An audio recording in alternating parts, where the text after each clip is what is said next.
Inshallah, today in this brief Khatira, I want to talk about that our deen has taught us everything about life. Even the basic things about our life, Allah subhanahu wa ta'ala, through the Prophet ﷺ, has taught us some basic adab of life. Today, inshallah, in this brief Khatira, I want to talk about doing favors for other people. We always do favors. Sometimes we decline a favor. Whether we are doing favors or taking a favor from someone else, there are a few things that have been taught to us by our deen. Number one is that if I'm doing someone a favor, it has to be done with the utmost amount of ikhlas and sincerity. Many times we are doing a favor for someone else. Why? Because I want something back from them in return, or I'm doing it because I want to impress them. And I'm going to go back to them, I want something from them. So first of all, it has to be done with the utmost amount of sincerity. Because when things are not done with sincerity, we're always going to go back to them and remind them about that favor. Abu Dharr radiallahu anhu one time was sitting with Rasulullah sallallahu alayhi wasallam. And listen to this hadith because it's a very scary hadith. The Prophet sallallahu alayhi wasallam said that Allah subhanahu wa ta'ala on the day of judgment will not look at this person, He will not speak to this person, and He will not purify this person. So three things. Allah will not talk to this person, Allah will not look at this person, Allah will not purify them on the day of judgment. Rasulullah ﷺ said this 3 times, meaning that there's a lot of emphasis in regards to this matter. Abu Dharr radiallahu anhu, this is a hadith in Sahih Muslim. He said, Ya Rasulullah, please tell us who are these people so that we can protect ourselves. There are 3 different types of people the Prophet ﷺ mentioned in this hadith. I'm not going to get into the other 2 right now. But one of them is a person who does a favor for someone else and then goes back to them and reminds them of that favor.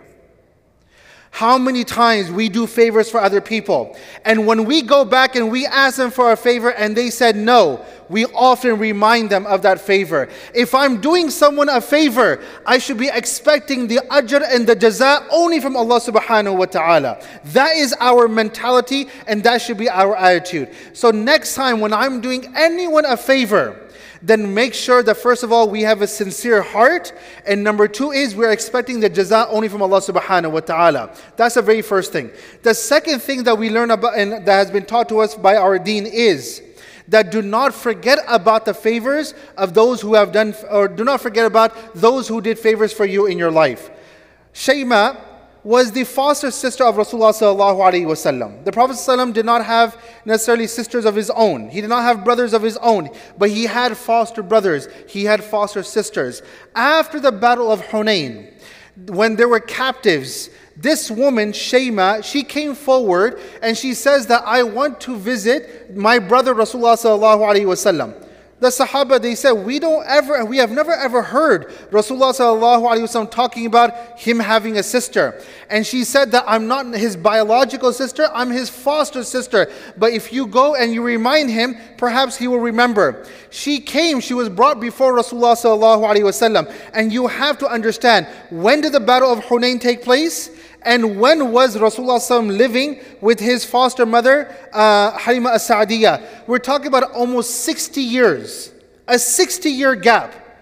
So she was brought before Rasulullah ﷺ, and she says, I'm your foster sister. The Prophet ﷺ says, you made a claim. What's your evidence? What's your proof?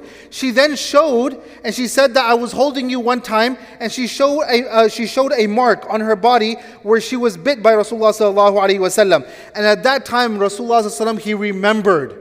And what he did was he got up and he put down his sheet and he said, this is my sister, and he honored her to the point that he even offered her that if you want, you can go back to us with us to Medina, and you can stay in Medina with honor and dignity and respect.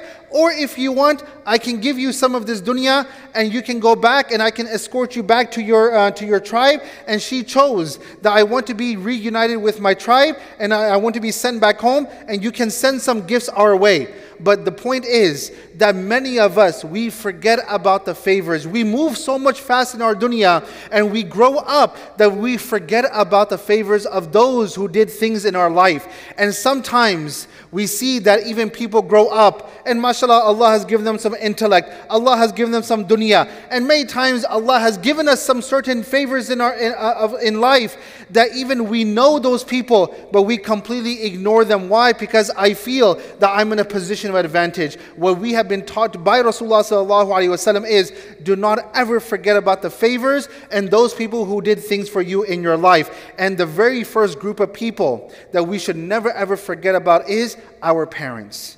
Our parents have done so much for us in our life. They've made immense amount of sacrifices in our life for us. We should never ever forget. Yes, we get married. Yes, we move on in life. Yes, life in America is so fast that we forget about our parents. But we should never ever forget about their ihsan. And yes, we may not be able to call them here and there, but always keep them in your du'as and always make dua for them.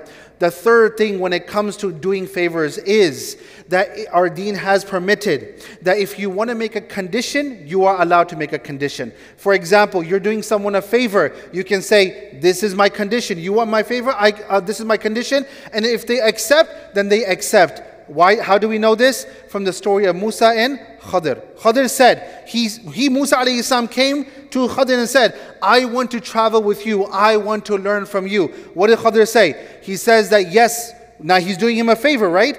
But he says on the condition that فَلَا تَسْأَلْنِي عَنْ شَيْءٍ. You cannot ask me about anything that I do. Whatever I do, they don't make sense to people. It's very unique in nature, but you cannot ask me about anything. Musa alayhi salam asked him the first time, why did you wreck the ship? He says, I told you not to ask me questions. The second time, he took the life of that child. He again asked, why did you do this? He says, I told you not to ask me questions. The third time he did it, he says, هَذَا فِرَاقُ بَيْنِي وَبَيْنَكَ. So what we learn from this story is that if someone comes to you, or you are doing a favor for someone else, they need your help and support on something, then you can make a condition. And all the four ulama, the Shawafir, the Ahnaf, the Maliki and the Hanabila, they all say that you can make conditions as long as they're not against the tenets and the teachings of our deen. You cannot make an unlawful expectation from the person you're doing a favor for. So that is why we understand that if you want to do a favor for someone else,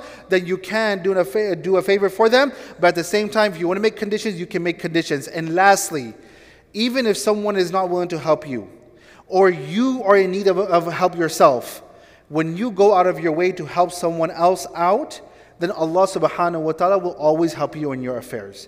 That is one thing that we always learn. Wallahu fi aun al-abd ma kana al-abdu fi auni akhi. At the end of the day, I can get someone else's help, or I can get the help of Allah subhanahu wa ta'ala. Whose help do we want? We want Allah's help. So even if you go out of your way, yes, you are in need of help, but when you help someone else out, remember that inshallah Allah subhanahu wa ta'ala will always do a favor for you, and Allah subhanahu wa ta'ala will always help you. So these are just few things that we learn from our deen regarding doing favors for someone. I ask Allah subhanahu wa ta'ala to give us tawfiq. Jazakumullah khair. Assalamu alaikum wa rahmatullahi wa barakatuh. إن الله وملائكته يصلون على النبي يا